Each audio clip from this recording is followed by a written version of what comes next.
You and I made a trip over to the Iowa, which is in the harbor over here in San Pedro. The technology on it was incredible, amazing. even for the time that it was built. Expedition Amelia 2025, Finding a Legend.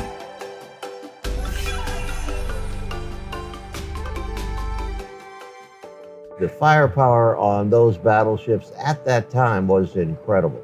The 3 turrets, 3 main guns in each one, huge 16-inch gun, huge cannons. They could turn around and fire and hit an object the size of a football field 23 miles away.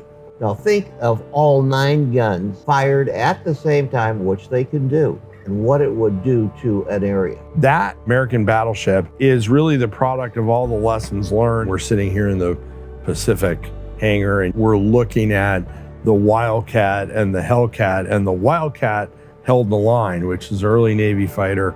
The Hellcat they called the Zero Killer. Yeah. And it was specifically designed to best the Japanese aircraft.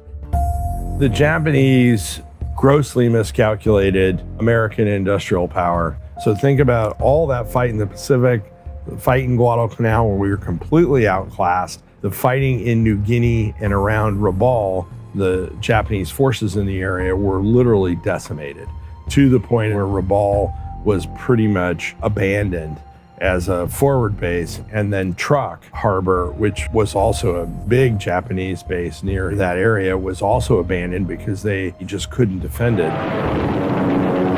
I'll tell you an interesting story. I got an email from a resident of Truk.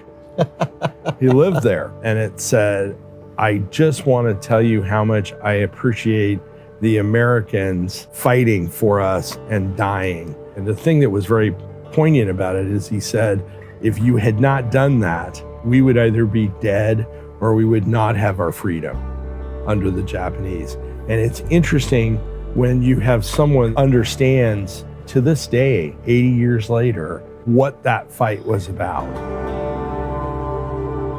And you go back to, Hornet, Lexington, Yorktown. We sacrificed those ships to buy time to eventually lead the fight back, which would happen late 43 and in 1944 that ultimately led to the end of the war.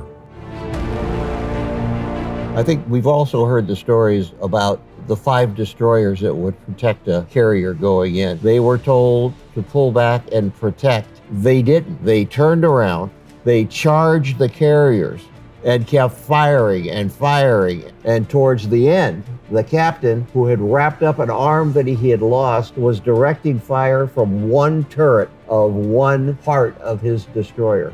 That is amazing. He got a Congressional Medal of Honor too, I believe. He was a Congressional Medal of Honor recipient. And the commander of that Japanese force got buffaloed into thinking that it was a larger force.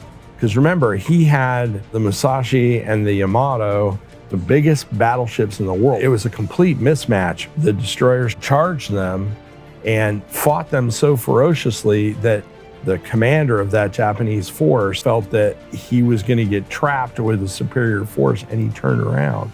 That's amazing. I think it's important to recognize Halsey's change in tactics from the early days as he progressed through and they got closer to Japan.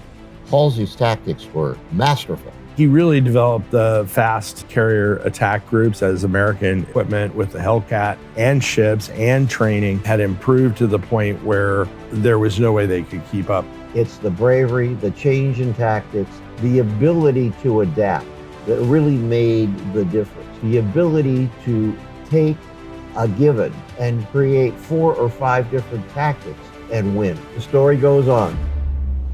Palm Springs Air Museum Productions presents Expedition Amelia 2025, Finding a Legend.